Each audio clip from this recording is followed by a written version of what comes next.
Capítulo 7. La propiedad del señor Bennet consistía casi enteramente en una hacienda de 2000 libras al año, la cual, desafortunadamente para sus hijas, estaba destinada, por falta de herederos varones, a un pariente lejano, y la fortuna de la madre, aunque abundante para su posición, difícilmente podía suplir a la de su marido. Su padre había sido abogado en Meryton y le había dejado 4000 libras. La señora Bennet tenía una hermana casada con un tal señor Phillips que había sido empleado de su padre y le había sucedido en los negocios, y un hermano en Londres que ocupaba un respetable lugar en el comercio.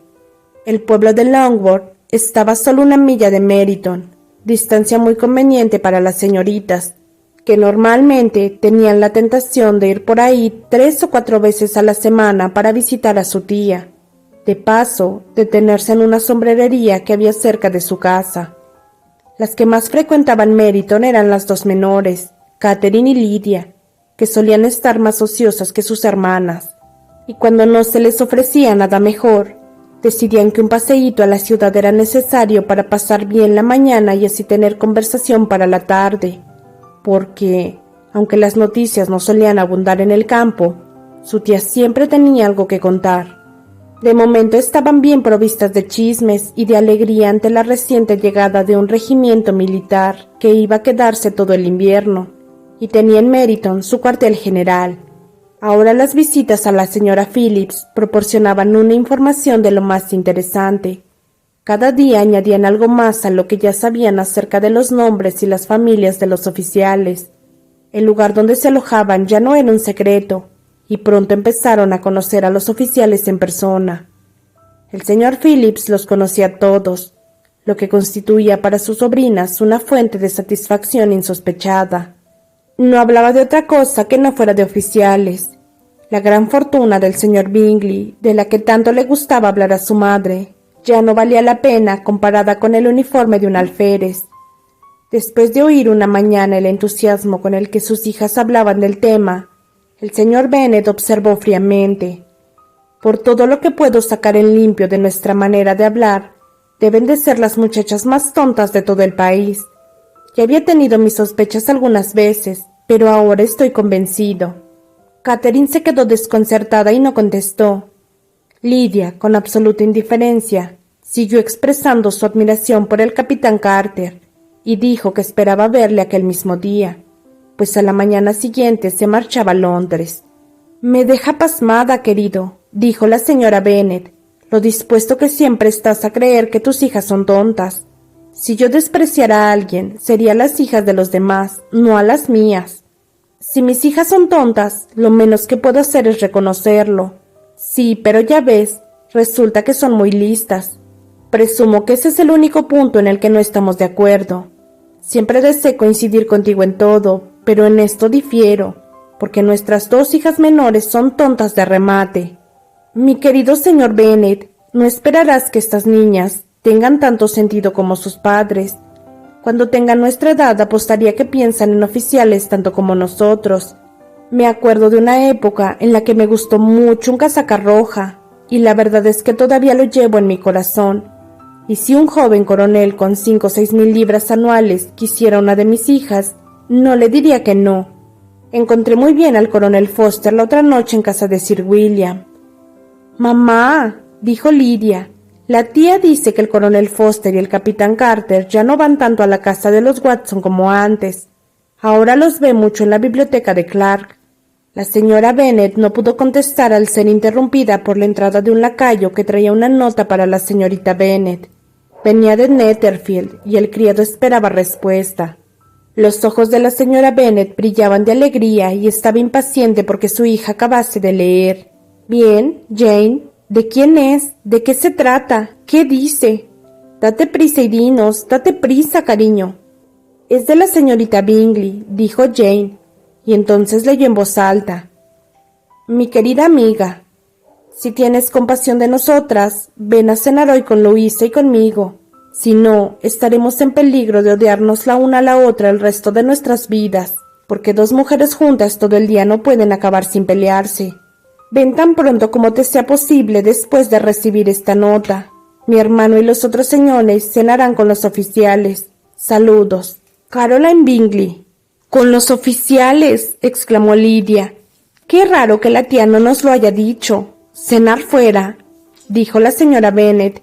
¡Qué mala suerte! —¿Puedo llevar el carruaje? —preguntó Jane. —No, querida, es mejor que vayas a caballo, porque parece que va a llover y así tendrás que quedarte a pasar la noche. —Sería un buen plan —dijo Elizabeth—, si estuvieras segura de que no se van a ofrecer para traer la casa. Oh, los señores llevarán el lando del señor Bingley a Meryton, y los Horts no tienen caballos propios. Preferiría ir en el carruaje. Pero, querida, tu padre no puede prestarte los caballos, me consta. Se necesitan en la granja. ¿No es así, señor Bennet? Se necesitan más en la granja de lo que yo puedo ofrecerlos. Si puedes ofrecerlos hoy, dijo Elizabeth, los deseos de mi madre se verán cumplidos. Al final animó al padre para que admitiese que los caballos estaban ocupados, y, por fin, Jane se vio obligada a ir a caballo. Su madre la acompañó hasta la puerta, pronosticando muy contenta un día pésimo. Sus esperanzas se cumplieron. No hacía mucho que se había ido Jane cuando empezó a llover a cántaros. Las hermanas se quedaron intranquilas por ella, pero su madre estaba encantada. No paró de llover en toda la tarde. Era obvio que Jane no podría volver. Verdaderamente tuve una idea muy acertada, repetía la señora Bennet. Sin embargo, hasta la mañana siguiente no supo nada del resultado de su oportuna estratagema. Apenas había acabado de desayunar cuando un criado de Netherfield trajo la siguiente nota para Elizabeth. Mi querida Lizzie, no me encuentro muy bien esta mañana, lo que, supongo, se debe a que ayer llegué calada hasta los huesos. Mis amables amigas no quieren ni oírme hablar de volver a casa hasta que no esté mejor. Insisten en que me vea el señor Jones.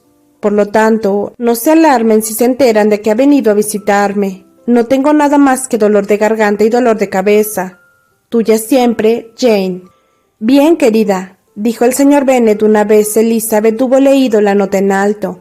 Si Jane contrajera una enfermedad peligrosa o se muriera, sería un consuelo saber que todo fue por conseguir al señor Bingley y bajo tus órdenes. Oh, no tengo miedo de que se muera. La gente no se muere por pequeños resfriados sin importancia. Tendrá buenos cuidados. Mientras esté ahí todavía irá de maravilla. Iría a verla si pudiese disponer del coche. Elizabeth, que estaba verdaderamente preocupada, tomó la determinación de ir a verla. Como no podía disponer del carruaje y no era buena amazona, caminar era su única alternativa, y declaró su decisión. —¿Cómo puedes ser tan tonta? —exclamó su madre. —¿Cómo se te puede ocurrir tal cosa? Con el barro que hay, llegarías hecho una facha, no estarías presentable. Estaría presentable para ver a Jane, que es todo lo que yo deseo. —Es una indirecta para que mande a buscar los caballos, Lizzie —dijo su padre—. No, en absoluto, no me importa caminar. No hay distancias cuando se tiene un motivo. Son solo 3 millas. Estaré de vuelta a la hora de cenar. Admiro la actividad de tu benevolencia, observó Mary, pero todo impulso del sentimiento debe estar dirigido por la razón, y a mi juicio, el esfuerzo debe ser proporcional a lo que se pretende. Iremos contigo hasta Meryton, dijeron Catherine y Lydia. Elizabeth aceptó su compañía y las 3 jóvenes salieron juntas. Si nos damos prisa, dijo Lydia mientras caminaba, tal vez podamos ver al capitán Carter antes de que se vaya. En Meryton se separaron.